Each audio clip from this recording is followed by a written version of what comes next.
What is a scary or horrifying fact that shouldn't be true, but is? There is more actual lemon juice in lemon scented pledge spray than there is in country time lemonade. Some monks used to endure a spiritual practice whereby they eliminated all their body fat through diet and exercise, ate wood lacquer tea to kill off internal bacteria, then sealed themselves in a tomb holding a string attached to a bell. A year after the bell stopped ringing, the tomb was opened, and if the monk's body was found to be uncorrupted, they were revered as a saint. If not, they were reburied. The process took years, and as they continued, the monks required more and more help from their brothers until they entered the tomb. And the whole time you'd hear bells ringing from the nearby tombs as the monks inside slowly wound down the last days of their lives, voluntarily poisoned, starved, and buried alive for a chance at sainthood. In 2009, a paralyzed Belgian awoke from a 23 years long coma, and it was discovered he was fully conscious and could hear everything around him the entire time. In the NT, Australia, I remember seeing a government warning that crocodiles inhabit the area.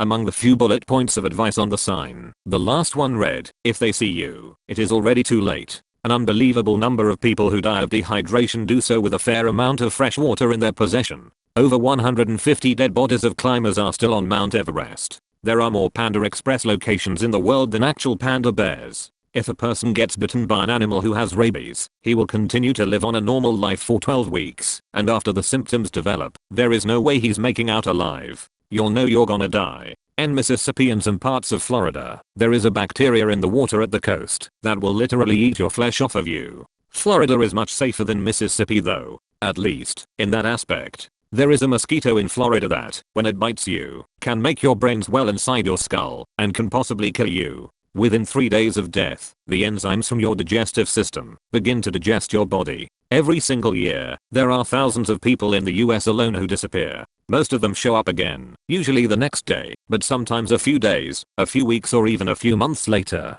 However, out of these thousands of people, there are roughly 150 people every single year who disappear and simply never appear again. Nobody knows what has happened to those people. They might be dead, they might not be, we simply don't know. You might feel like the healthiest person in the world and yet still randomly die in your sleep. Sudden arrhythmic death syndrome is just one example. There are tons of small obstructions and irregularities that your heart could be suffering from that go completely unnoticed by you, your friends, and your doctors. You might be at an increased risk of just passing on when you go to bed tonight, and no one would even suspect as much until you actually died. A lone pilot was flying in Australia in 1978. He reported to air traffic control that he was accompanied by an aircraft above him. When asked to identify the aircraft, he replied, "It isn't an aircraft." His plane disappeared and was never to be found again.